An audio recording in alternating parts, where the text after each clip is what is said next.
Does this other plane have a name? Let's call it the Further. Hola a todos, ¿cómo están? Espero que estén lo mejor el día de hoy. El día de hoy me encuentro con Leigh.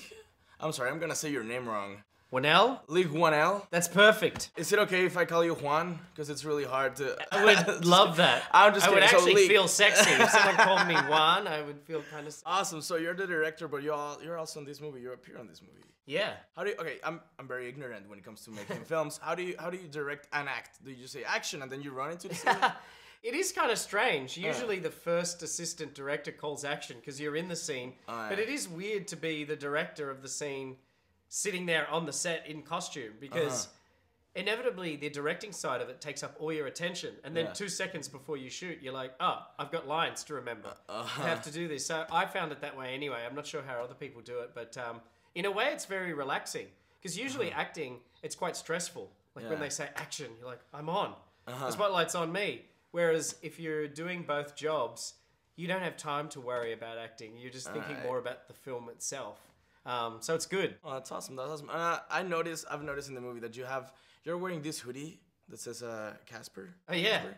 Is that Casper something the you Friendly wanted Ghost. to do? Yeah. Is that something you wanted to do? Yeah, I did. I mean, I think those guys are geeks. They're like film geeks. You know, they're into comic books, horror movies, and all that stuff. I just think that they would wear that stuff because they haven't actually had any ghostly experiences yet until they meet Elise. They're more like fans of that world. So I really wanted them to be like almost like Comic-Con geeks. You know? All right, that's awesome. How much of the character is really you? Because it's a geek. Right, there's a fair bit of me in there, like, you know, kind of this nerdy guy who's into horror stuff, you know, and Angus, who plays Tucker with the Mohawk in this film. I've known him a long time, so we have a really good rapport, like, you know, joking around and stuff. So it's fun to act in scenes with him. We can improvise a lot. This is the first time you direct an Insidious. Yes, I wrote the first two, but this is my first time directing anything. Tell me the truth. How did you prepare for these kind of things? Do you like have nightmares or something? Because I've heard about directing. No, but like about the actual writing of the film. About you're thinking about ghosts. You're googling stories and stuff. I imagine. It actually doesn't affect me that much during the filmmaking. Because, you know, you're so concentrated on the practicalities, like, okay, how are we going to get this shot? We have to look out the window. How are we going to shoot that? It's in the writing stage is when you scare yourself. Because that's when you're just coming up with the ideas. Oftentimes you're writing at night. Maybe you're alone in a house, so you're thinking about this stuff. And I actually did a few things on the first Insidious that were pretty scary. Like, I went with a bunch of ghost hunters to an abandoned mental hospital in Los Angeles. So we went there at 1 o'clock in the morning. It's super late at night. We were in there on our own.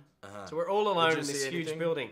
Didn't see anything. I wish I could tell you I saw something. No. But I had kind of a scary experience. I was there with my wife.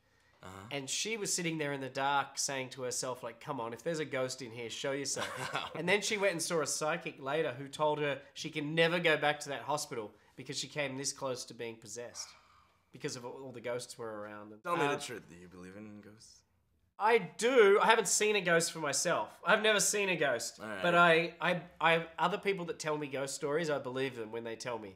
So you can almost say I'm like 80% believe in them, but I just want that last 20%, which is visual proof.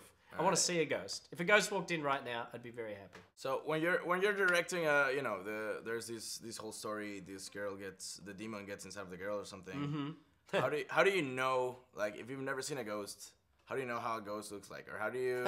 I guess you just make it up. That's the great part of it is it's all just imagination, and obviously you end up referencing other horror films that have come before you, but totally making it up. Maybe the rules of ghosts are different. Maybe the Ghost Union is upset about these horror movies and how they're being represented. It's crazy. Well, could you say to the camera hello to everybody in Mexico and oh yeah, what was that thing I have to say? What comes after?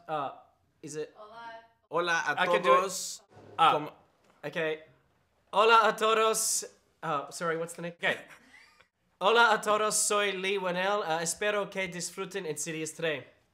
Tres. Yeah, that's awesome. Let me do it one more time. I gotta get tres. All right.